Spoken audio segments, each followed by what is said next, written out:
মা ফাতেমা জান্নাতুল বাকিতে শুয়ে আছেন, এই কথায় কোনো সন্দেহ নাই। কিন্তু কোথায় শুয়ে আছেন, কোন জায়গায় শুয়ে আছেন, এই বিষয়টা পৃথিবীর কোনো মানুষ বলতে পারবে না। কারণ আল্লাহ পাক রব্বুল আলামিন তার কবরটাকে পর্দা বানায় রাখছেন। পর্দা তিনি যেমনটা চাইতেন আল্লাহ তেমনটাই করেছেন। কারণ তার নাম হলো ফাতেমাতুজ জোহরা। নাম কি? ফাতেমাতুজ জোহরা। মরিদান কয়, হুজুর জোহরা মানে কি? বুঝি নাই। আল্লাহর ওলি বলেন, তাহলে জোহরা মানে কি তোমাদেরকে একটু বুঝাই। তিনি কেমন পর্দা নিশীন ছিলেন, পর্দাকে তিনি কেমন ভাবে ভালোবাসতেন। শুধু আল্লাহর আইন আল্লাহর বিধান বলে তিনি পর্দা পালন করতেন না রে। পর্দা বিধানের সাথে তার দিলের সম্পর্ক তৈরি হয়ে গিয়েছিল, মহব্বত ভালোবাসার সম্পর্ক তৈরি হয়ে গিয়েছিল। এশার নামাজের পর হযরত আলী ঘরে ঢুকলেন। মা ফাতেমা ডাক দিয়া বলতেছেন, স্বামী গো, তোমার সাথে আমার কিছু জরুরি কথা আছে গোপনে। এই বলে হাসান হুসাইনকে বের করে দিয়া, বাবারা তোমরা একটু অন্য ঘরে যাও। অন্য ঘরে পাঠাইয়া তিনি দরজা বন্ধ করে দিলেন। স্বামী অবাক হয়ে গেলেন, ফাতেমা করে কি? হঠাৎ করে দরজা বন্ধ, এমন কি গোপন, এমন কি জরুরি কথা, যেই কথা বলতে হলে দরজা বন্ধ করতে হবে, আমার হাসান হুসাইনকে পাশ থেকে সরাইয়া দিতে হবে। ভাইরা বন্ধুরা, আবার একটু মনোযোগ দিয়ে শুনুন। বলতেছেন, স্বামী গো একটু পাশে বসো। আমি স্বপ্ন যুগে বুঝতে পেরেছি আমার আব্বাজান আমাকে আমার মৃত্যুর সুসংবাদ দিয়েছেন। ও স্বামী, বাবার ইন্তেকালের সময় আমার কানে কানে আব্বা একটা কথা বলেছিলেন, তখন আমি কাঁদছিলাম। আবার আব্বা আমার কানে কানে আরেকটা কথা বলছিলেন, তখন আমি হাসছিলাম। আম্মা জান আয়েশা সিদ্দিকা রাদিয়াল্লাহু তাআলা আনহা আমাকে জিজ্ঞেস করেছিলেন, ফাতেমা রে, একবার তুমি কাঁদলা, একবার তুমি হাসলা, কারণ কি? একটু বলো, কেন তুমি কাঁদছো, কেন তুমি হাসছো? সেদিন আমি বলেছিলাম বলবো না, বলবো না, বলবো না। ও স্বামী, আজ তোমাকে আমি একটু জানাই। আব্বা বলেছিলেন, মারে আমি মরজে মৌতে আছি, আমি আর সুস্থ হয়ে উঠবো না, তোমার বাবা বিদায় নিবে। তখন আমি কথা শুনে কাঁদছিলাম।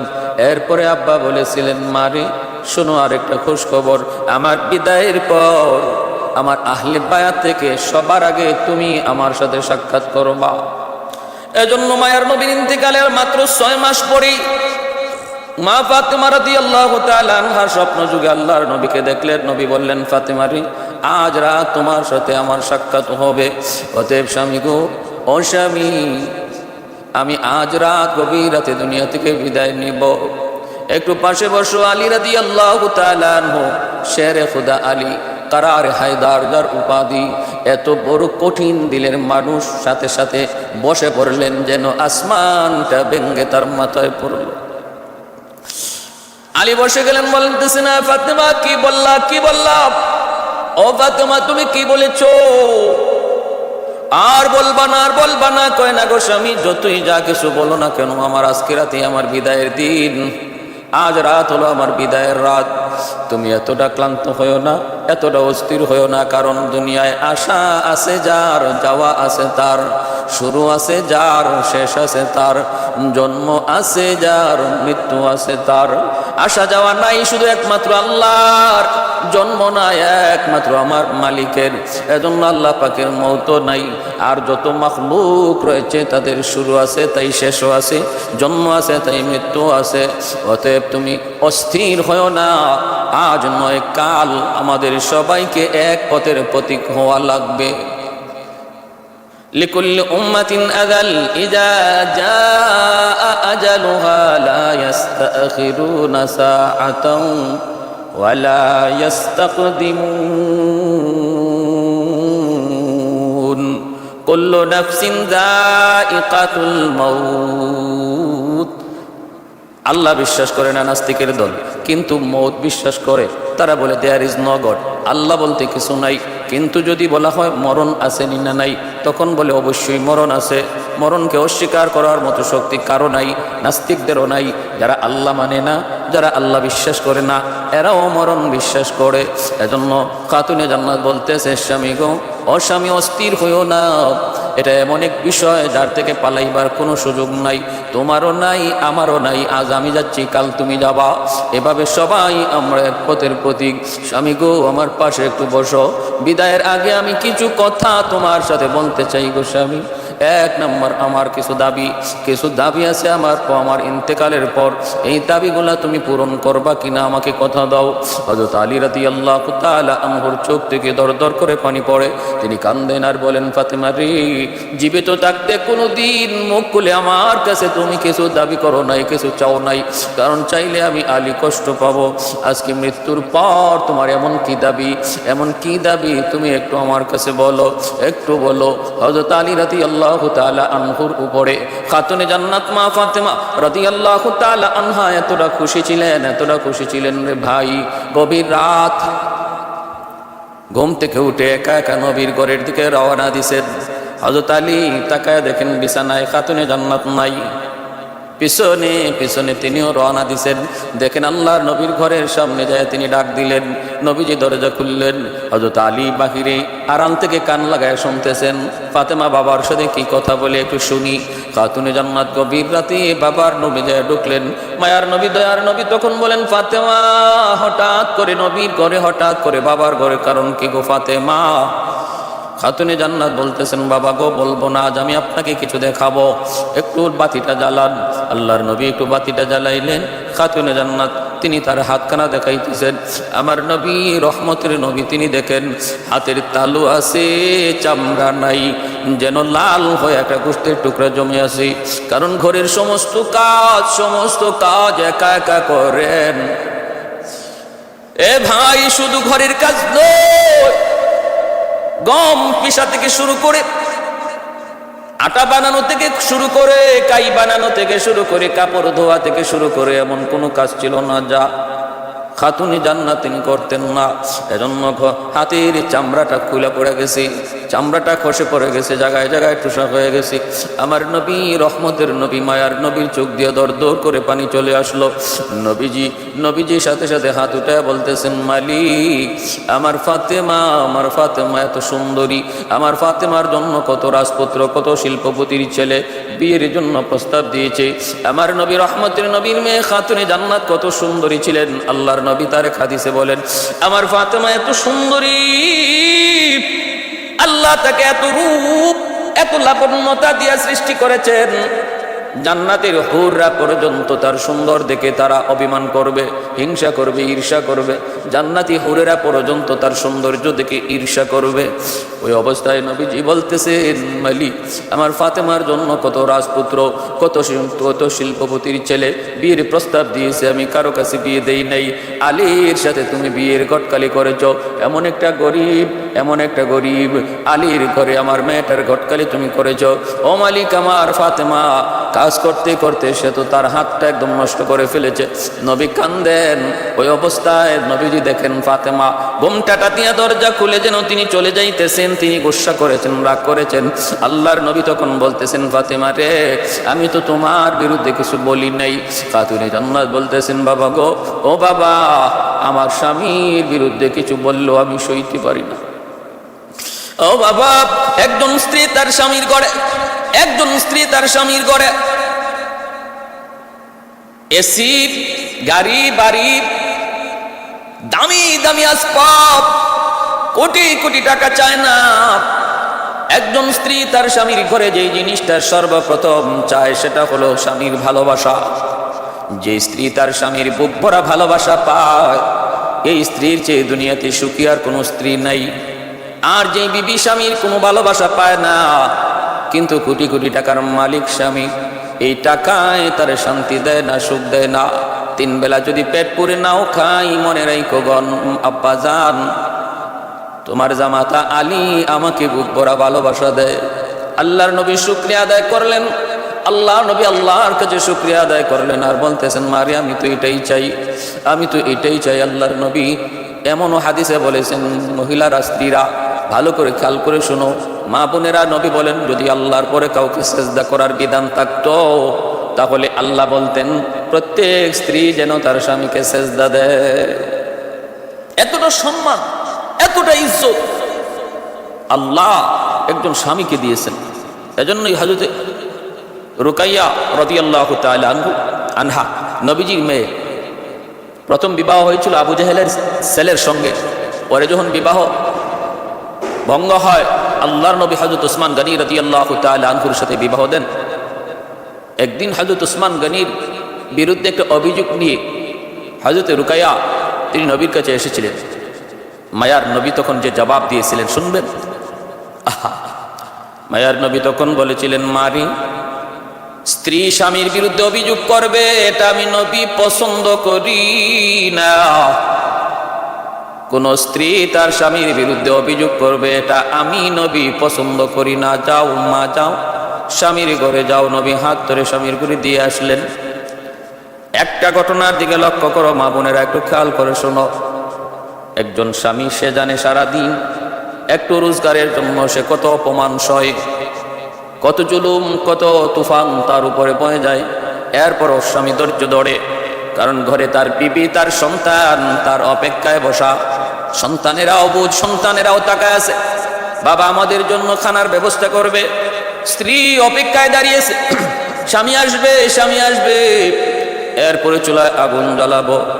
এই কথাগুলি মাথায় রেখে একজন স্বামী বাহির জগতে কত অপমান না সইতে হয়, কত ঝগড়া, কত তুফান, কত অভিযোগ, কত গাল মন্দই না তারে শুনতে হয়।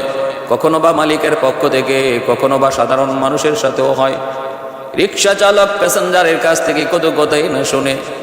এত কিছু শোনার পরও হজম করে ঘরে যখন ফিরে, মা বোনেরা একটু খেয়াল করে শোনো, আসা মাত্রই তার কাছে তুমি তোমার দাবি দাবা পেশ করো না। লোকটার একটু বোঝার চেষ্টা করো, হাত টাকা নিয়ে আসো, আনন্দ দাও, আরাম দাও, একটু আরামের ব্যবস্থা করো, একটু পানির ব্যবস্থা করো, ঠান্ডা পানি নিয়ে আসো। তারপর পাশে বসে তারে একটু বাতাস করে একটু পানি পান করি। এরপরে যদি প্রয়োজন হয় ঠান্ডা মাথায় তুমি তোমার প্রয়োজন, হাজত, ঘরের হাজতের কথা বলতে পারো। কিন্তু মা ফাতেমা রাদিয়াল্লাহু তাআলা আনহা জীবন জিন্দেগি কাটায় দিলেন হযরত আলীর সাথে।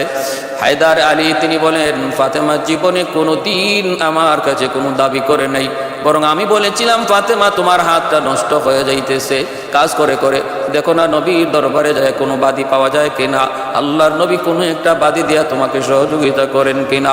কিন্তু মায়ার নবী যখন এমন বললেন, খাতুনে জান্নাত তিনি তো গোসা করেছেন, রাগ করেছেন, বাবা গো সাহায্য করতে পারবা না সেটা ভিন্ন কথা, কিন্তু আমার স্বামীর বিরুদ্ধে কিছু বইল না। আল্লাহর নবী রহমতের নবী শুকরিয়া আদায় করেন। দরজার পাশেই দাঁড়িয়ে আলী সব কিছু শুনলেন। আলী চলে গেলেন, চোখের পানিটা মুছে মুছে ঘরে চলে গেলেন। ফাতেমা ঘরে যাওয়ার আগে আগেই আর শুকরিয়া আদায় করেন, মালিক এমন একটা স্ত্রী, এমন একটা বিবি তুমি আমাকে দান করেছ। আল মারআতুস সালিহা খায়রুম মিনাদ দুনিয়া ওয়া মা ফিহা। নবী বলেন, নেককার দিনদার স্ত্রী যদি কারো ঘরে থাকে, দুনিয়ার সমস্ত সম্পদের ভিতরে সবচেয়ে বড় সম্পদ হলো একজন নেককার দিনদার বুঝদার সমঝদার একজন স্ত্রী। স্বামীর জন্য দুনিয়ার সবচেয়ে বড় সম্পদ, সবচেয়ে বড় সম্পদ। বাইরা বন্ধুরা, হযরত আলী রাদিয়াল্লাহু তাআলা আনহু ঘরে আসলেন। এইদিকে আল্লাহর নবী কলিজার টুকরা মেয়ে ফাতেমা রাদিয়াল্লাহু তাআলা আনহা ইন্তেকালের আগ মুহূর্তে হযরত আলী রাদিয়াল্লাহু তাআলা আনহুকে বলতেছেন, স্বামী গো, আমার মৃত্যুর পর আমার কয়েকটা দাবি তুমি পূরণ করবা কিনা কথা দাও। আলী চোখের পানি মুছে নারে বলেন, ফাতেমারে জীবনে কোনোদিন আমার কাছে কোনো দাবি করো নাই, করলে আমি কষ্ট পাবো, এজন্য মৃত্যুর পর এমন কি দাবি আছে তোমার যেটা পূরণ করতে হবে, একটু বলো। আমার জান যাবে তবুও তোমার দাবি পূরণ করার চেষ্টা আমি করব। কাঁদতেছেন কাঁদতেছেন। খাতুনি জান্নাত বলেন, স্বামী গো, হক আদায় করতে পারি নাই। একজন স্বামীর যে হক আমি ফাতেমা তোমার আদায় করতে পারি নাই, আমাকে তুমি প্রথম কথা হলো ক্ষমা করে দিও। অন্যায় কোনো দোষ কোনো অপরাধ যদি করে থাকি একটু দয়া করে তুমি ক্ষমা করে দিও। আমি তোমার মনে কোনো কষ্ট নিয়ে কবরে যেতে চাই না। কারণ আমি আমার আব্বার জবানে শুনেছি, কোনো স্ত্রী যদি স্বামীকে সন্তুষ্ট রেখে কবরে যায়, কবরে যাইতে দেরি জান্নাত পাইতে দেরি নাই। আর কোনো স্ত্রী যদি স্বামীকে নারাজ করে কবরে যায়, সে যত বড় দিনদার, যত বড় নেককার, যত বড় নামাজি হোক না কেন, আল্লাহর তৈরি জান্নাত সে পাবে না, মিলবে না। অতএব স্বামী স্বামী একটু আমার উপর রাজি আর খুশি হয়ে যাও। জানি না জানা অজানায় কোনো কষ্ট তোমাকে দিয়ে ফেলছি কিনা। হযরত আলী রাদিয়াল্লাহু তাআলা আনহু কপালে চুমু খাইতেছেন আর আদর করে বলতেছেন, ফাতেমা রে, আমি গরিব হওয়ার কারণে আমি তোমার কোন সাধ্য মতো তোমার কোনো একটা প্রয়োজন, কোনো একটা হাজত আমি পুরা করতে পারি নাই। কারণ বিয়ের সময়টাতে মোহর দেওয়ার মতো ক্ষমতা আমার ছিল না। আল্লাহর নবী বলেছিলেন, আলী মোহরানা বাবা তোমার বর্মটা তুমি বিক্রি করো। হযরত আলী রাদিয়াল্লাহু তাআলা আনহু এই বর্ম নিয়ে রওনা দিয়েছিলেন।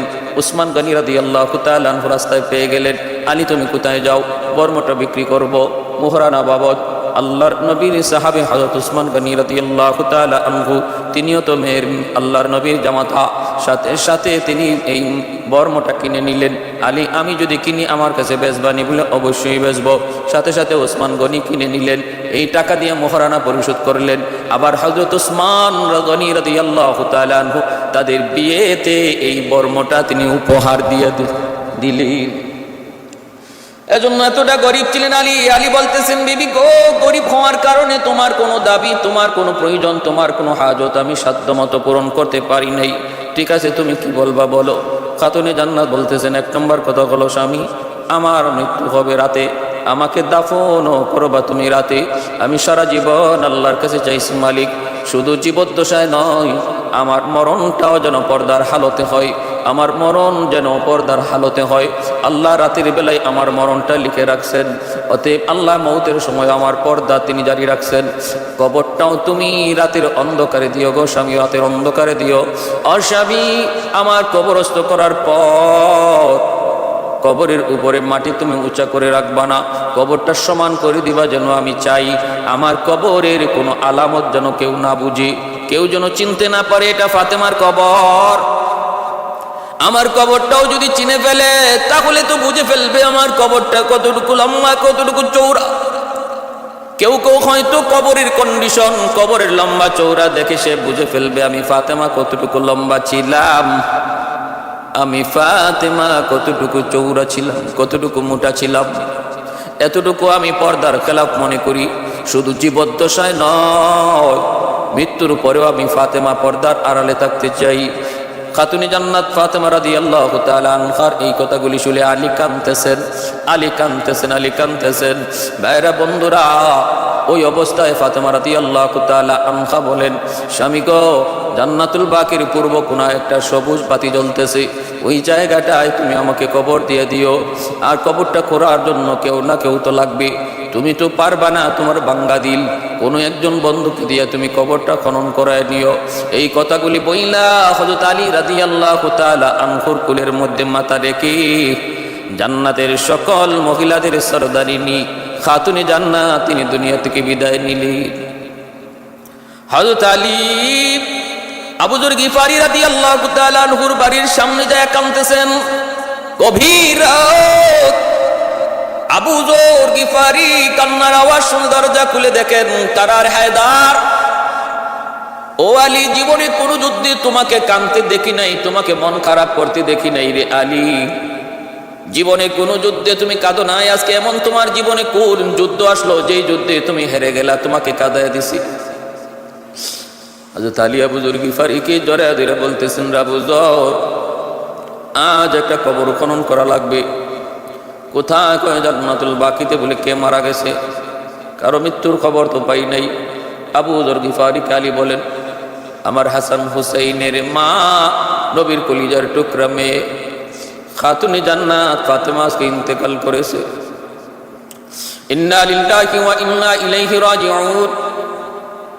এই কথা শোনা মাত্রই হযরত আবু যর ইন্না লিল্লাহ পরে তিনি জান্নাতুল বাকির দিকে তিনি যাইতেছেন কবর খনন করার জন্য। আলী রাদিয়াল্লাহু তাআলা আনহু তিনি লাশখানা হাতের মধ্যে লইয়া, কাঁধের মধ্যে লইয়া তিনি কবরস্থানে যাইতেছেন। পেছনে হাসান হুসাইন কান্দেন। হাসান হুসাইন কান্দেন, মালিক নানাকে হারানোর যন্ত্রণা বেদনা এখনো বলতে পারি নাই। মাত্র 6 মাস হয়েছে নানা বিদায় নিয়েছেন। আমার নানাজানকে হারানোর বেদনা এখনো আমরা বলতে পারি নাই।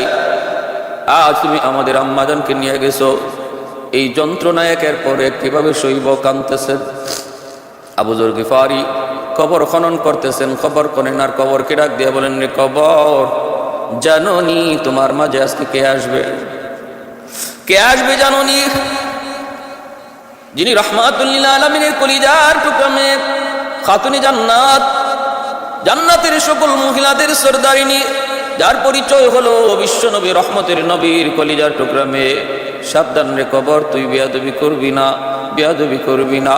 যাকে আমার নবী, রহমতের নবী মা বলে সম্বোধন করেছেন, কেমন করে আম্মা দান, কেমন করে মা বলে খাতুনে জান্নাতকে নবী সম্বোধন করেছেন, তাও একটা অতীতের ঘটনা। ঘটনাটা হলো আমার নবী, রহমতের নবী তায়েফের জমিন থেকে রক্তাক্ত হইয়া আঘাত পাইয়া নবী যখন মক্কায় ঢুকতে যাবেন, তখনও নবীজি মক্কায় ঢুকলেন। ঘরে গেলেন, আল্লাহর নবীর পুরো দেহটা রক্তে রঞ্জিত। খাতুনে জান্নাত ফাতেমা রাদিয়াল্লাহু তাআলা আনহা তখন দরজাটা বন্ধ করে দিলেন। বন্ধ করে দিতেছেন আর নবী বলতেছেন, মারে তুমি দরজা বন্ধ করো কেন? খাতুনে জান্নাত কান্দেন আর বলেন, বাবা গো, আমি দরজাটা বন্ধ করে তোমার মাধ্যমে আমার আল্লাহর সাথে কিছু কথা বলতে চাই। এই বইলা তিনি বলতেছেন, নবী বলেন, তাহলে দরজা বন্ধ করো কেন? খাতুনে জান্নাত বলে, কথাগুলি গোপন, এজন্যই দরজা বন্ধ করেছি।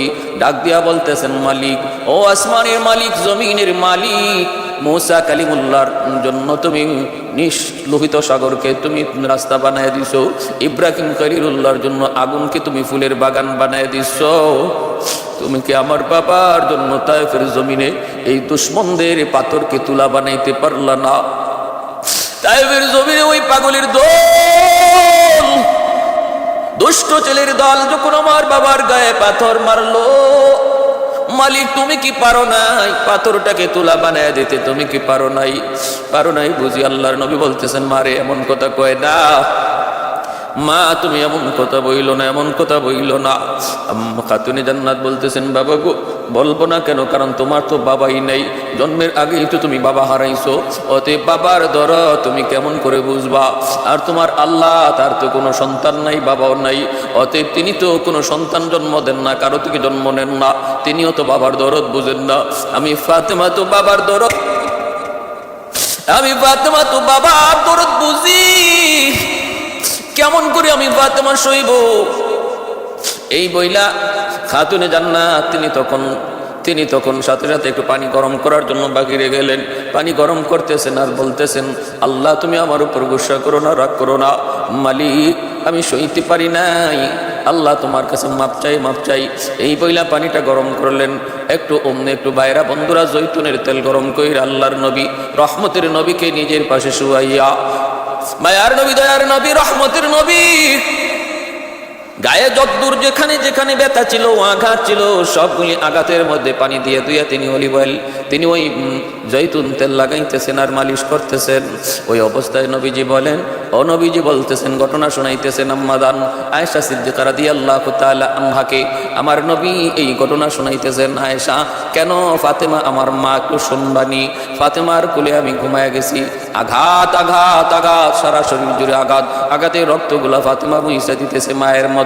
একজন মা তার সন্তানকে যেইভাবে সেবা করে গো, তায়েফের জমিন থেকে আমি নবী যেইভাবে রক্তাক্ত হয়ে ফিরেছি, আমার ফাতেমা সেইভাবে আমার সেবা করতেছে, রক্তটা মুইসা দিতেছে। এই অবস্থায় আমি ঘুমায় পড়ছি। ঘুমের ঘরে স্বপ্ন যুগে দেখতে পেলাম আমার মাথার পাশে আমার জনম দুঃখিনী মা আমেনা, তিনি আমার মাথার পাশে দাঁড়ায় আছে, বসে আছেন। আমি মায়ের কুলি যেন আমার মাথাটা রেখে শুয়ে রইছি। আমি তখন বলতেছি, মারে পাইয়ে আঙ্গুলটা ধরে বলতেছি, মারে এতদিনই তোমারে পাইছি, মা আমি তোমাকে ছাড়বো না, তুমি আমাকে চাইলে কোথায় গিয়েছিলে সে অল্প বয়সী, মাগো আমি তোমাকে আর ছাড়বো না। আঙ্গুলটা ধরে মা কয়া চিৎকার করে ডাক দিছি। ওই অবস্থায় আমার মেয়ে ফাতেমা আমার কপালে চুমকাইছে, চোখ থেকে অশ্রু ঝরতেছে, চোখের অশ্রুর পানির ফুটা আমার গালে যখন পড়লো আমার ঘুম ভেঙে গেল। আমি দেখতেছি আমার মেয়ে ফাতেমা কাঁদতেছে। আমি বলতেছি, মারে তুমি কি সারা জীবনই কানবা, সারা জীবনই শুধু কানবা? খাতুনি জান্নাত বলতেছে, বাবা গো, ঘুমের ঘরে তুমি মা কইয়া তুমি ডাক দিছ, আমার হাতটা তুমি জড়ায় ধরছো, এই যে দেখো আমার হাতে তুমি এখনো ধরে রাখছো। আল্লাহর নবী, রহমতের নবী তখন বলতেছেন, মারে ও মা, মা কইয়া যদি তোমার হাত আমি ধরে থাকি তাহলে তুমি আজ থেকে আমার মা, কারণ স্বপ্নে আমি তোমার জায়গায় আমার মা আমেনাকে বসা দেখতে পেয়েছি। সুবহানাল্লাহ। শাফিঈ রুজে জাযা ও যাখতিবে আম্বিয়া, শাফিঈ রুজে জাযা ও যাখতিবে আম্বিয়া, সাহেব হাউজুল ওয়াজিল খুদা রুজে আতীদ, সাহেব হাউজুল ওয়াজিল খুদা রুজে আতীদ, साहिब असरान ऊना मुझसे अकबर बरमला, साहिब असरार ऊना मुझसे अकबर बरमला, इल्म उ अज अव्वलिनो आखिरी अंदर मजीद, इल्म उ अज अव्वलिनो आखिरी अंदर मजीद, रहमतुल लिल आलमी खंदश खुदावंदे करीम, खल्को खुल्को कौलो फ़िअलो हदियो सिमते ও হামিদ। আমার ভাই, এজন্য আবু যর গিফারি কবরে খুঁড়তেছেন আর কবরকে বলতেছেন, জানো তিনি কে? তিনি আমার নবীর কলিজার টুকরা মেয়ে, আমার নবী যাকে মা বলেছেন। এ জানুনি ইনি কে? ইনি হাসান হুসাইনের মা। রে কবর, বেয়াদবি করবি না, বেয়াদবি করবি না। যে হাসান হুসাইন একদিকে ক্ষুধার্ত থাকতো, তারপর ফাতেমার কাছে কোনো ভিক্ষুক যদি আসতো ভিক্ষুককে আগে দিত, এতটা দিল ছিল তার। আল্লাহর নবী, রহমতের নবী, মায়ার নবী মসজিদে নববীতে তিনি বসা। একটা ভিক্ষুক আসলো নবীর কাছে, আইসা সওয়াল করলো। আল্লাহ বলেন, ওয়া আম্মাস সাইলা ফালা তানহার, বন্ধু কোন সাইল যখন সওয়াল করে তারে ধমক দিও না, ধমক দিয়া তারাই দিও না, সাধ্য অনুযায়ী তারে সাহায্য করো, না পারলে বুঝের সাথে তারে বলো। আল্লাহর নবী তালাশ করে দেখেন ভিক্ষুককে দেওয়ার মতো কিছুই নাই। নবী বলতেছেন, আমার কাছে কিছুই নাই, ওই যে আমার মেয়ের ঘর, ফাতেমার ঘর, তুমি ফাতেমার কাছে একটু যাও, আমার মন বলে ফাতেমা তোমাকে কিছু দিয়ে সাহায্য করবে। অথচ নবী জানতেন ফাতেমার ঘরেও কিছু নাই, কারণ নবীর ঘরে যখন কিছু নাই, ফাতেমার ঘরে কিছু নাই, নবীর ঘরে কিছু নাই, আবু বকরের ঘরে কিছু নাই, নবীর ঘরে কিছু নাই, উমরের ঘরে কিছু নাই, আমার নবীর ঘরে কিছু থাকতো, ফাতেমার ঘরেও থাকতো, আবু বকর উমরের ঘরেও থাকতো। আল্লাহর নবী ভিক্ষুককে দেখাই দিলেন। ভিক্ষুক তখন বলতেছে, আপনি যে আমাকে আপনার মেয়ের ঘরের দিকে পাঠাইতেছেন, আপনার মেয়ে কেমন করে বিশ্বাস করবে? আপনি যে পাঠাইছেন এর একটা আলামত দিন, এর একটা সনদ দিন, প্রমাণ দিন। আল্লাহর নবী তখন বলতেছেন, যাও রে আমার সালমান ফারসি রাদিয়াল্লাহু তাআলা আনহু, সাহাবায়ে কেরামের ভিতরে সবচেয়ে বেশি হায়াত পেয়েছিলেন, লম্বা হায়াত, 350 বছর হায়াত পেয়েছিলেন। 120 বছর বয়সে সালমান ফারসি তিনি কালেমা পড়ে মুসলমান হয়েছিলেন। আল্লাহর নবী তখন এই বয়স্ক সাহাবী হযরত সালমান ফারসি রাদিয়াল্লাহু তাআলা আনহুকে বলতেছেন, সালমান, ভিক্ষুকের সাথে তুমি যাও, যেন তোমাকে দেখে আমার ফাতেমা বুঝে ফেলে আমি তারে পাঠাইছি। সালমান ফারসি ভিক্ষুককে নিয়ে খাতুনে জান্নাত মা ফাতেমা রাদিয়াল্লাহু তাআলা আনহার দরজার সামনে তিনি আয়েশা ডাক দিলেন, মা ফাতেমা, নবী পাঠাইছেন একজন ভিক্ষুক, করে কিছু আছে কিনা একটু ভিক্ষুককে দিয়ে সাহায্য করো। সালমান ফারসি রাদিয়াল্লাহু তাআলা আনহুর কণ্ঠ শোনার পর সাথে সাথে খাতুনে জান্নাত বুঝে ফেলেছেন, আমার আব্বা জান ভিক্ষুকরে পাঠাইছেন। আর ভিক্ষুকও কত চালাকের চালাক, কয় আমি নিজে একা যাব না, একজন সাক্ষী দিয়া দেন, দলিল দেন, প্রমাণ দেন। আমাদের দেশেও এমন কিছু চালাক ভিক্ষুক আছে। তানভীর রহমতুল্লাহি আলাইহির কিতাবে এরকম একটা কিচ্ছা বললাম। এক ভিক্ষুক বাদশার সামনে গেছে, গিয়া ভিক্ষা চাইছে। বাদশা বলতেছে, আমার কাছে দেওয়ার কিছু নাই, আল্লাহর কাছে চাও। তখন ভিক্ষুক বলছে, ঠিক আছে। সে চলে গেছে। কিছু দূর গিয়া ভিক্ষুক আবার ফিরত আসছে, আইসা বলতেছে, যাহা পর না আল্লাহর কাছে চাইছিলাম, আল্লাহ বলছেন যে আল্লাহ নাকি সম্পদ আপনার কাছে জমা রাখছেন, এখান থেকে আমার নিতে বলছেন। বাসায় কই বাপরি বাপ, ভিক্ষুক তো আমার চেয়ে ডাবল চালাক।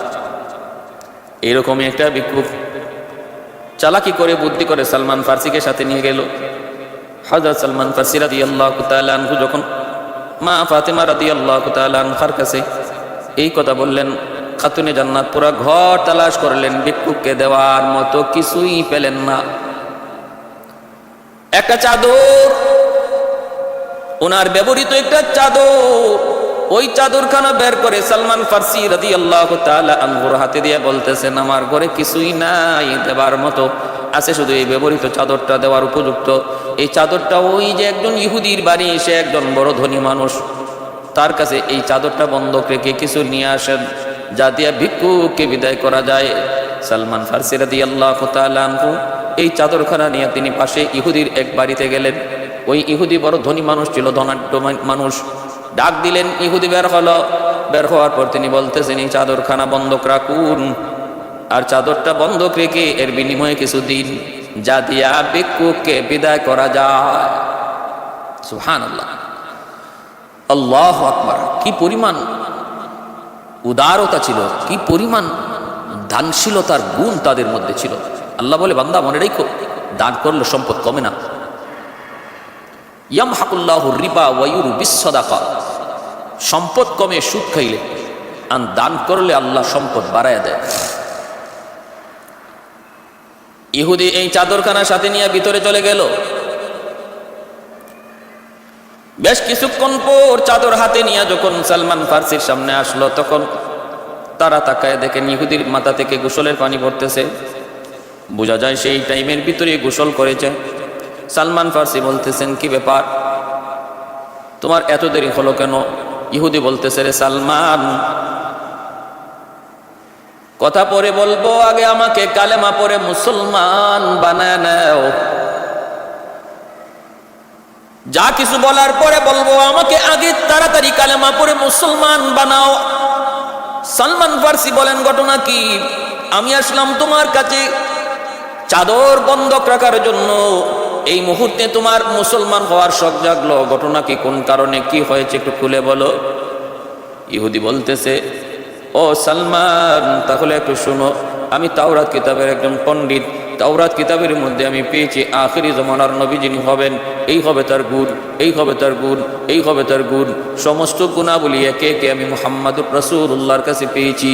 একটা গুণের কথা তাওরাত কিতাবে লেখা ছিল, তার কাছে একদিন একজন ভিক্ষুক আসবে, ওই ভিক্ষুককে ভিক্ষা দেওয়ার মতো তিনি কিছুই পাবেন না। তিনি পাঠায় দিবেন মেয়ের ঘরে, মেয়েও তামাম ঘর তালাশ করে কিছু পাবে না।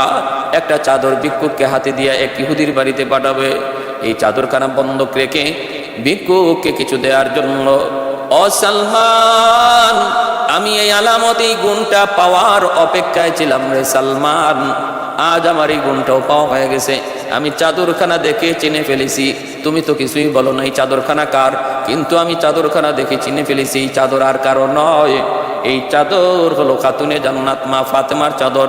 অতএব যেই আলামতটা আমার পাওয়া এখনো বাকি ছিল, এই আলামতটাও আমি পায়া গেছি, এই গুণটাও পায়া গেছি।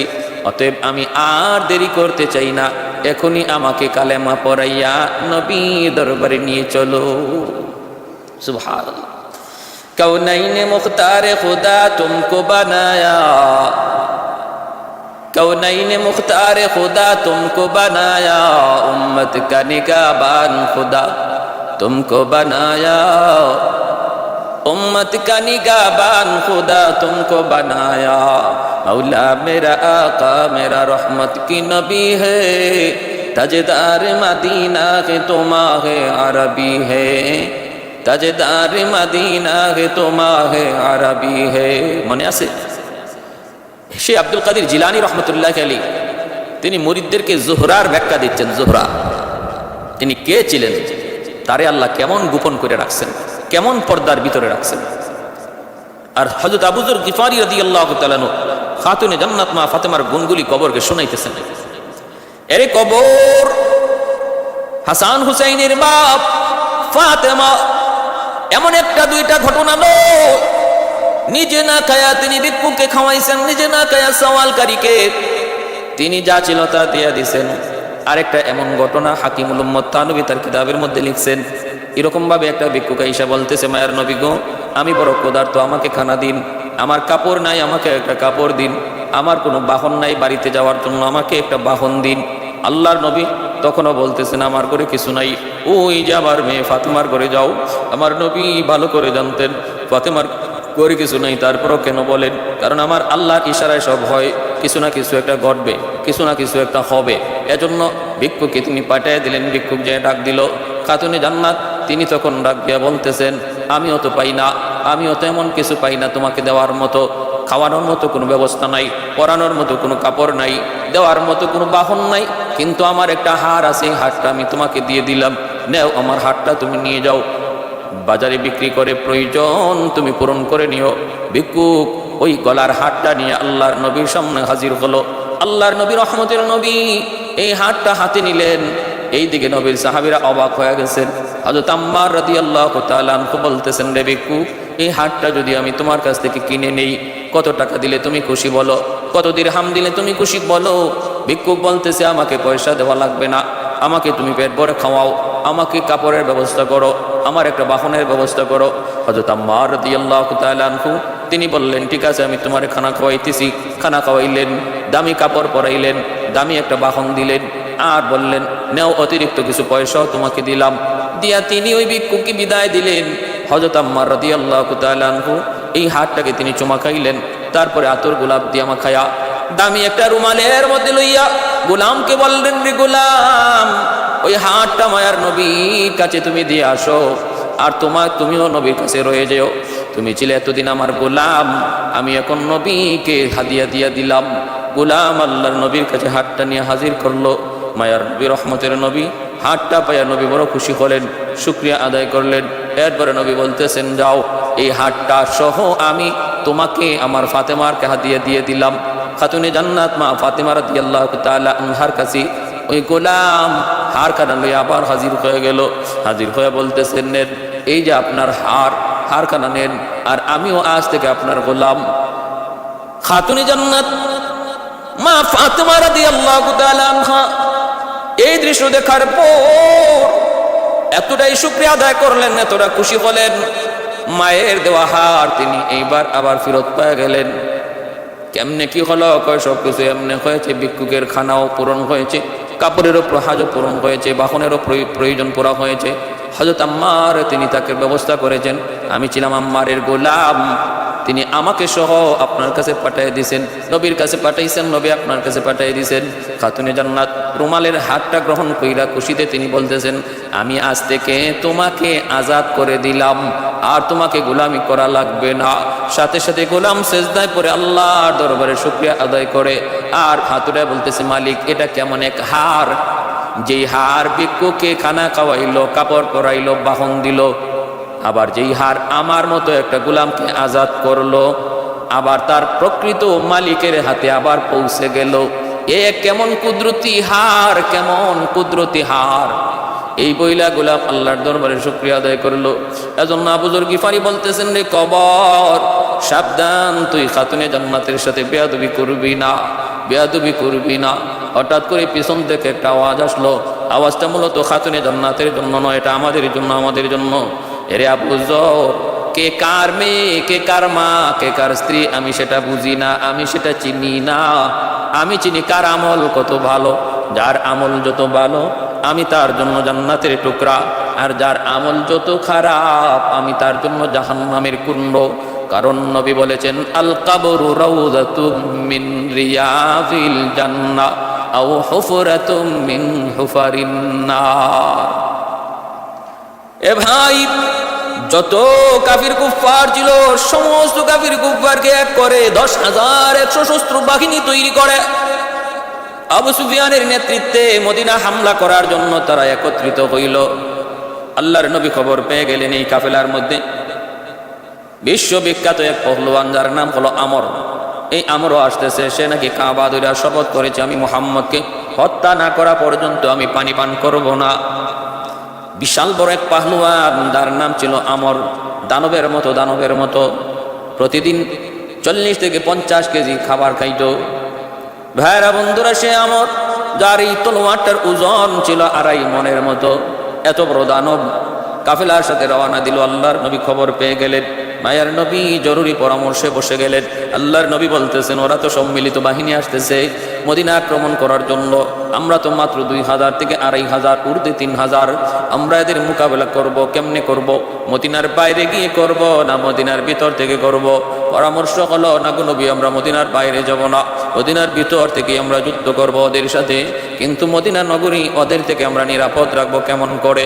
সালমান ফারসি রাদিয়াল্লাহু তাআলা আনহুর পরামর্শে তিনি বলতেছেন, নবী গো, মদিনা শরীফ তো 3 দিক দিয়ে আবদ্ধ, 3 দিক দিয়ে মদিনা থেকে বের হওয়ার কোনো রাস্তা নাই, ঢুকবার কোনো রাস্তা নাই, একটা দিক দিয়েই শুধু মদিনা ঢুকতে হয়। এই রাস্তাটা আমরা এইবার কি করে নেই? পরীক্ষা খনন করে নেই। এই রাস্তাটা আমরা এই একটা গর্ত খনি নেই, এমন একটা গর্ত করব যেই গর্তরা পার হতে পারবে না, কোনোভাবেই গর্ত পার হতে পারবে না, তখনই আমাদের উদ্দেশ্য হাসিল হয়ে যাবে, আমরা তো ওদেরকে মদিনায় ঢুকতে দিতে দেব না। এই পরামর্শ আল্লাহর নবী গ্রহণ করে নিলেন। তাহলে কি করা যায়? সম্মিলিত বাহিনীর মোকাবেলার জন্য আল্লাহর নবী সাহাবায়ে কেরামদেরকে নিয়ে ওই গর্ত খনন করা, পরীক্ষা খনন করার কাজে লিপ্ত হলেন। ভাইরা বন্ধুরা, পরীক্ষাটা খনন করেছেন 3 দিন যাবৎ। আর লম্বা ছিল 5.5 কিলোমিটার লম্বা, 4.5 কিলোমিটার হলো, 4.5 কিলোমিটার হয়েছিল গভীর, আর 9 কিলোমিটার ছিল চওড়া। এত বড় একটা পরীক্ষা তারা খনন করলেন। কয়দিনে? বলে 6 দিনে। আল্লাহর নবী নিজেও পরীক্ষা খননে লিপ্ত ছিলেন। ক্ষুধার যন্ত্রণা, পেটে ক্ষুধা, তড়িৎ গতিতে করা লাগবে কাজ। সম্মিলিত বাহিনী রওনা দিয়া দিছে। আল্লাহর নবী, রহমতের নবী, মদিনা শরীফে তখন অনেকটা অভাবও চলছিল। পরীক্ষা খনন করেন, প্রায় 1500 সাহাবায়ে কেরামকে নিয়ে আল্লাহর নবী পরীক্ষা খনন কাজে লিপ্ত হয়ে গেছেন। নবী পেটে পাথর বেঁধেও তিনি কাম করতেছেন, সাহাবীরাও পেটে পাথর বেঁধে কাম করতেছেন, পেটের ক্ষুধা যেন অনুভব না হয়। হযরত জাবের রাদিয়াল্লাহু তাআলা আনহু দেখতেছেন আমার নবী তিনি দাঁড়াইতে পারেন না, ক্ষুধার যন্ত্রণায় নবী দাঁড়াইতে পারেন না। জাবের দৌড় দিয়া চলে গেলেন বিবির কাছে, যায় বলতেছেন, বিবি গো, ঘরে কোনো খানা আসেনি গো, আমার নবী তো দাঁড়াইতে পারেন না পেটের ক্ষুধায়। বিবি বলতেছে, কিছু রুটি ব্যবস্থা করা যাবে, আর একটা বকরি আছে, বকরিটা জবাই করো, 4-5 জনে হয়তো খানা খাওয়া যাবে। হযরত জাবের রাদিয়াল্লাহু তাআলা আনহু বকরিটা জবাই করে মায়ার নবীর কাছে আয়েশা কানে কানে বলতেছেন, ওগো নবীজি, আজ দুপুর বেলা জাবেরের বাড়িতে আপনার দাওয়াত। আল্লাহর নবী, রহমতের নবী, তিনি দাওয়াত কবুল করেছেন, কিন্তু একা একা নবী কেমন করে দাওয়াত খাইতে যান? কারণ নবীর সাথে 1500 সাহাবী, তারাও তো প্রচন্ড ক্ষুধার্ত। আমার নবী তো রহমতের নবী, দয়ার নবী, পাথরের উপরে উইটা নবী বলতেছেন, সাহাবীরা রে, সবাই আমরা ক্ষুধার্ত, আজ দুপুর বেলা তোমাদের ভাই জাবের তোমাদের সবাইকে তার বাড়িতে দাওয়াত করেছে। সুবহানাল্লাহ। হযরত জাবের রাদিয়াল্লাহু তাআলা আনহু চোখগুলো বড় বড় হয়ে গেছে, অবাক হয়ে গেছে। হায় হায়, আমি বললাম নবী গো, আপনার দাওয়াত, আর নবী দয়ার নবী 1500 সাহাবীর দাওয়াত দিয়া দিছেন, এখন 4-5 জনের খাবার 1500 মানুষ কেমন করে খাবে? টেনশন হওয়ার কথা কি না? হযরত জাবের রাদিয়াল্লাহু তাআলা চিন্তায় পড়ে গেলেন, চোখগুলো বড় বড় হয়ে গেল, পেরেশান তো হবেনি। দৌড়ে বিবির কাছে গেলেন, বিবি গো, এখন কি করব? তাড়াতাড়ি সমাধান দাও, কি করব? সমস্যা তো জটিল। বিবি বলতেছে, কি হয়েছে? বলে, আমি তো মায়ার নবীকে দাওয়াত দিয়েছি, কিন্তু নবী তো একা দাওয়াত খাইতে আসতে পারেন না, সঙ্গী সাথী 1500 সাহাবীকে মায়ার নবী দাওয়াত দিয়ে দিছেন, এখন কি করব একটু বলুন। আমাদের সমাজের মহিলা হইলে কইতো বুঝছি, হুজুরে দাওয়াত দিলাম, এরপরে দেখা যায় হুজুর আরো 10 জন লিয়ে আইছি। হুজুরদের খাসলত স্বভাবটাই এমন, দাওয়াত দিই যদি 3 জন, সাথে আয় 7 জন, দাওয়াত দিই যদি 7 জন, সাথে আয় 15 জন 14 জন, ঠিক আছে চলো খাইবো।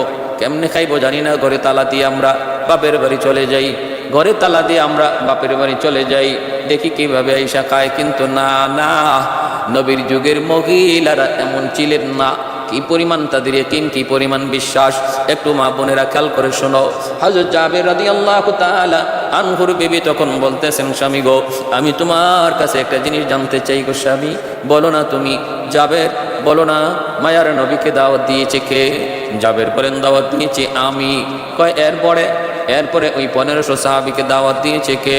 হযরত জাবের বলেন 1500 সাহাবীকে দাওয়াত আমি দেই নাই, দাওয়াত দিয়েছেন মায়ার নবী। এই বলা মাত্রই জাবেরের স্ত্রী ডাক দিয়া বলেন, শুকুর,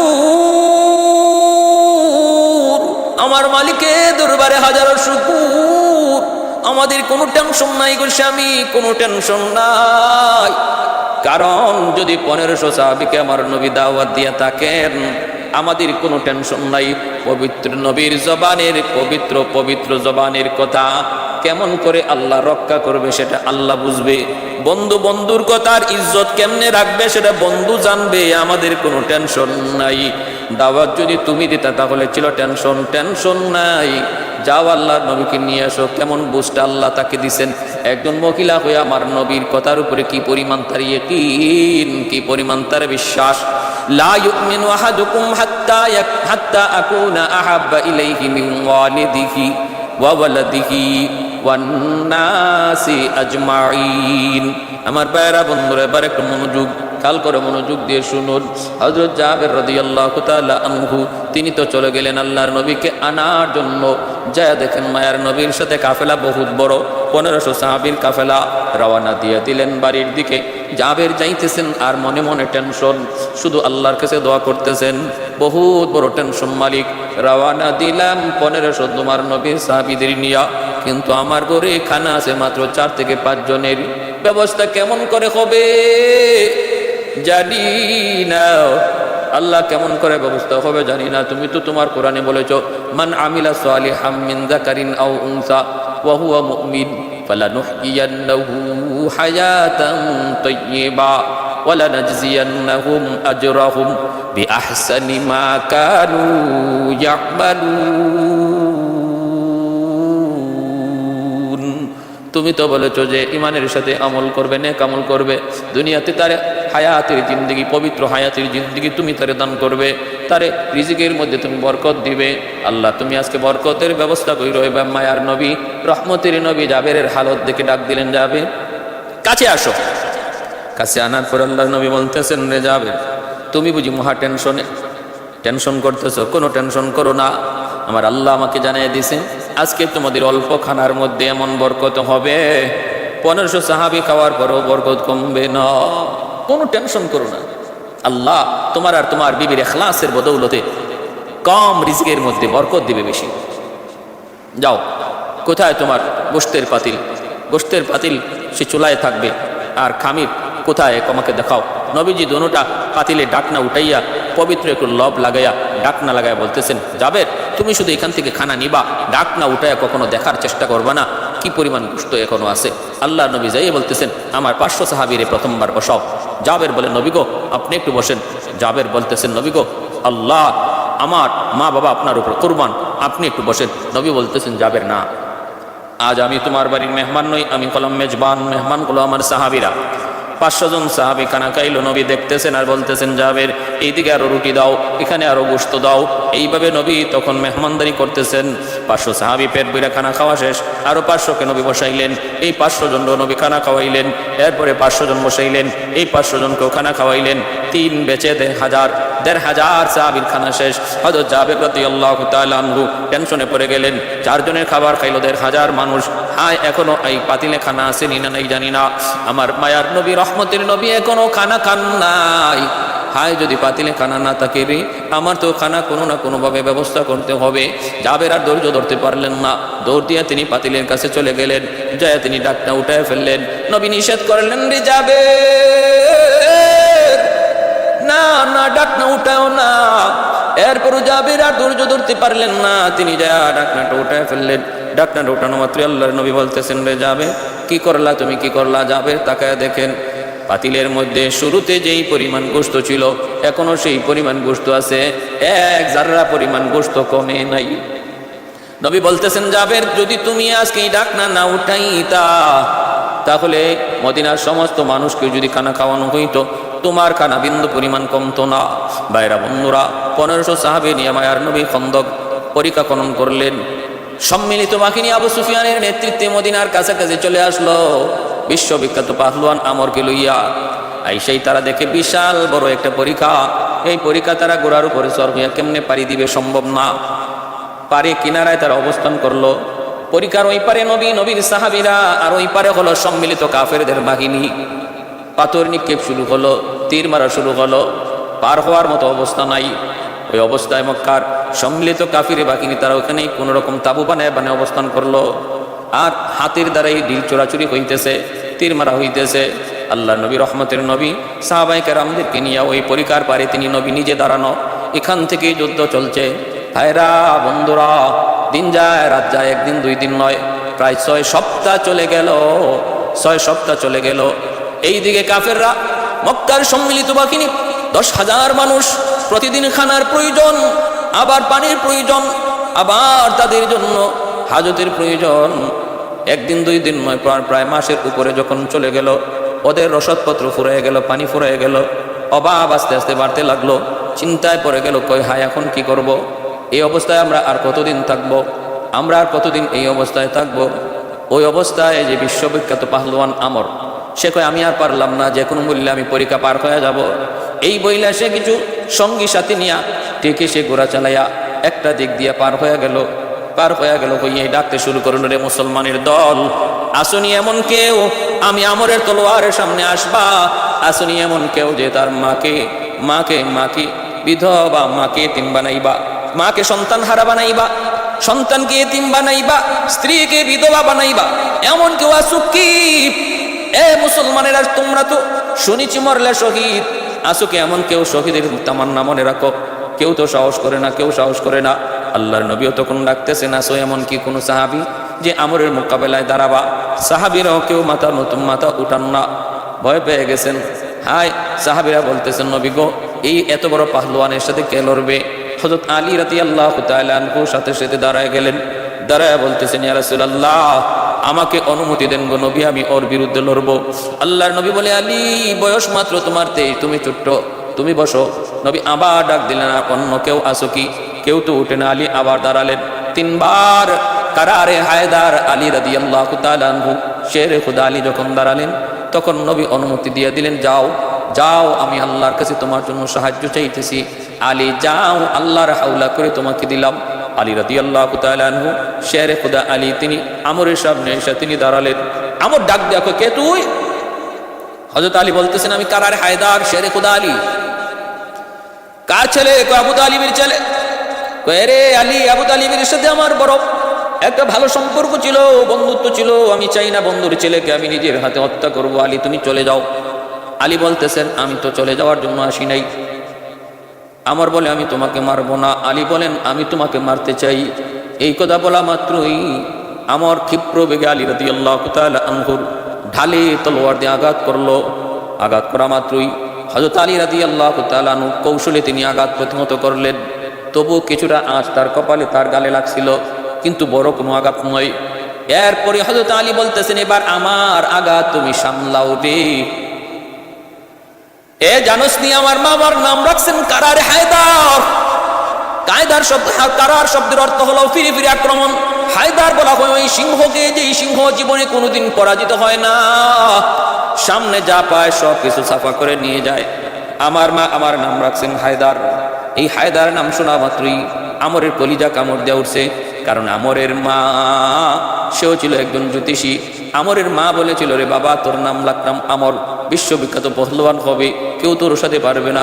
কিন্তু আমি মা জ্যোতিষী বিদ্যা পড়ে যা বুঝলাম, হায়দার নামে এক ব্যক্তির সাথে তোমার পরাজয় হবে এবং তার হাতে তোমার মৃত্যু হবে। যদি কোনো দিন তুমি বুঝো আর জানো যে হায়দার নামে কেউ সামনে এসেছে, আমি মা বললাম তার সামনে তুমি যেও না, কারণ আমি জ্যোতিষী বিদ্যা পড়ে যা বুঝলাম তুমি তার হাতে হত্যা হবে। হায়দার নাম শোনা মাত্র আমরের ভয় অন্তরে জাগলো। আলী রাদিয়াল্লাহু তাআলা আর সারেন নাই, ক্ষিপ্র বেগে আঘাত করলেন। ইতিহাসের পাতায় এর চেয়ে বড় আক্রমণ পৃথিবীতে আর কোনোদিন পাই নাই, আর হবেও না। এত বড় আঘাত, এত বড় হামলা, ঢালটা দ্বিখণ্ডিত হয়েছে। এমনকি তার মাথা থেকে একদম পা পর্যন্ত পুরা বডিটারে একদম 2 ভাগ করে ফেলেছেন হযরত আলী রাদিয়াল্লাহু তাআলা আনহু। हैदर तेरा नाम से इस्लाम रहेगा, हैदर तेरा नाम से इस्लाम रहेगा, दुनिया की शजाअत में तेरा नाम रहेगा, दुनिया की शजाअत में तेरा नाम रहेगा, उस्मान तेरा नाम से इस्लाम रहेगा, दुनिया की सखावत में तेरा नाम रहेगा, दुनिया की सखावत में तेरा नाम रहेगा। আল্লাহর নবী, রহমতের নবী, নারায়ে তাকবীর আল্লাহু আকবারের আওয়াজে আকাশ বাতাস মুখরিত হয়ে গেল। আমরের দ্বিখণ্ডিত বডি দেখে সঙ্গী সাথী যারা ছিল সব ভাগতে লাগলো। তখন ওই পারে যাওয়ার পর কাফেরদের মধ্যে ভয় সৃষ্টি হয়ে গেল। তাদের ভরসা ছিল যার উপর, সে আমর দ্বিখণ্ডিত হয়ে গেছে আলীর তলোয়ারের সামনে, আলীর তলোয়ারের সামনে শেরে খুদা আলী। ওই অবস্থায় আল্লাহ পাক রব্বুল আলামিনের কাছে আল্লাহর নবী দোয়া চাইলেন, আল্লাহ আল্লাহ আমাদের অবস্থা বেহাল হয়ে গেছে। ওই সময়টাতে একাধারে 4 ওয়াক্ত নামাজ কাজা হয়ে গেছিল। কাফেররা এতটা পেরেশানির মধ্যে রেখেছিল মায়ার নবীকে। আমার ভাইয়েরা, বন্ধুরা, নবীজি আল্লাহর কাছে দোয়া করেন, আল্লাহ পাক রব্বুল আলামিন সাহায্য নাজিল করলেন। ছিল প্রচণ্ড শীতের মৌসুম, মুষলধারে বৃষ্টি নাজিল হলো, আবার ঝড় তুফান হলো। ওই বৃষ্টি আর তুফানের কারণে বেঈমানরা এমনিই তো তারা দুর্বল হয়ে পড়ছিল, আবার বৃষ্টি আর তুফানে তাদের এই তাবুগুলা উড়ায় নিয়ে গেছে, আর তাদের ঠান্ডা আর শীত বেড়ে গেছে। আবু সুফিয়ান বলতেছে, আর থাকার মতো অবস্থা নাই, চলো আমরা তাড়াতাড়ি এখান থেকে ভাগি। হায়, ওই অবস্থায় আল্লাহর নবী একজন সাহাবীকে পাঠাইছিলেন, যাও তো ঝড়ের পর তাদের হালতটাকে একটু দেখে আসো। আবু সুফিয়ান টের পেয়ে গেল গুপ্তচর হয়তো কেউ ঢুকেছে আমাদের হালত দেখার জন্য। আবু সুফিয়ান বলতেছে, মুসলমানদের পক্ষ থেকে কেউ হয়তো বা আমাদের ভিতরে গুপ্তচর ঢুকেছে, তোমার পাশে যে আছে তার হাত ধরে জিজ্ঞেস করো তার পরিচয় কি। এই অবস্থায় নবী সাহাবী তিনি আওয়াজটা টের পেয়ে তিনি সাথে সাথে বুদ্ধি করে পাশে দাঁড়ায় আসলে যে কাফের, তার হাত ধরে বলতেছেন, বলো তো তুমি কে, তোমার পরিচয় কি। পরিচয় দিয়ে দিছে, ফলে সে আবার আমার ভাইরা, বন্ধুরা, তিনি আয়েশা জানায় দিলেন নবীকে ওরা ভাগছে। আল্লাহ নবী, রহমতের নবী, যায় দেখেন সম্মিলিত বাহিনী পরাস্ত হলো এবং তারা এখান থেকে অত্যন্ত অত্যন্ত অত্যন্ত কষ্ট নিয়ে, অপমানজনক পরাজয় বরণ করে তারা এখান থেকে বিদায় নিল। আল্লাহ নবী সাহাবায়ে কেরামদেরকে নিয়ে মদিনায় ঢুকলেন। নবীজি তিনি বর্ম খুলে ফেলবেন, জিব্রাইল আমিন বলতেছে, নবী গো, যুদ্ধের বর্ম আপনি খুলে ফেলতেছেন, আমি জিব্রাইল কিন্তু এখনো খুলি নাই। বলে কেন? কই যে ইহুদিদের বস্তি, বেঈমান ইহুদি বনু কুরাইজা, ওদের সাথে যুদ্ধ করা লাগবে। কারণ এই বনু কুরাইজা ইহুদি গোত্রের সাথে আল্লাহর নবীর সন্ধি ছিল। মদিনার পাশেই ইহুদি একটা গোত্র বনু কুরাইজা, ওদের সাথে সন্ধি ছিল যে মদিনা যদি দুশমনের দ্বারা আক্রান্ত হয় আমরা সম্মিলিতভাবে দেশ রক্ষা করব, ধর্ম যার যার দেশ সবার। কিন্তু ওই ইহুদিরা এই সন্ধি তারা ভঙ্গ করেছে, গাদ্দারি করেছে, সম্মিলিত বাহিনীর সাথে যোগ দিছে। এজন্য জিব্রাইল বলেন, এদের প্রতিশোধ না নিয়ে আমি যুদ্ধের বর্ম খোলা যাবে না। আল্লাহর নবী, রহমতের নবী, সাহাবায়ে কেরামদেরকে নিয়ে তখন রওনা দিলেন বনু কুরাইজা দখল করার জন্য। নবী সেখানে গেলেন, যায় দেখেন বিশাল এক ফটক, বিশাল এক দরজা, তাদের ভিতরে ঢোকার মতো অবস্থান নাই। আল্লাহ নবী বাহির থেকে সাহাবায়ে কেরামদেরকে নিয়ে অবস্থান করলেন, আর বাহির থেকে সমস্ত খাদ্যদ্রব্য, পানি, এগুলা ভিতরে প্রবেশ করা বন্ধ করে দিলেন। ওদের খাবার ভিতরে প্রবেশ করা বন্ধ করে দিলেন। 21 দিন পর্যন্ত বনু কুরাইজাকে আল্লাহ নবী যখন অবরুদ্ধ করে রাখলেন তাদের এই গাদ্দারির কারণে, তখন তারা ভিতর থেকে নিরুপায় হয়ে বলতেছে যে আমরা আপনার মদিনার আউস গোত্রের লিডার আবু লুবাবার সাথে একটু পরামর্শ করতে চাই, একটু সুযোগ দেন।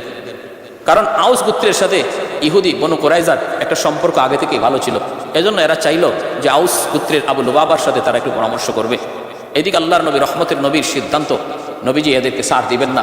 আল্লাহরও সিদ্ধান্ত জিব্রাইলও শুনাইছেন, এই গাদ্দারদেরকে সার দেওয়া যাবে না, এদেরকে হত্যা করতে হবে। আবু লুবাবাকে আল্লাহ নবী পাঠাইলেন, যাও, ওরা তোমাকে ডাকতেছে। তিনি ভিতরে গেলেন। বনু কুরাইজার কাফির ইহুদিরা বলতেছে, আমাদের ব্যাপারে সিদ্ধান্ত কি মুহাম্মদের? আমরা যে আত্মসমর্পণ করি আমরা কি ক্ষমা পাবো? আবু লুবাবা মুখে কোনো জবাব না দিয়া হাতটা গর্দানের মধ্যে রেখে এইভাবে দেখাইলেন, অর্থাৎ বুঝাইলেন তোমাদের গর্দান আলাদা করা হবে।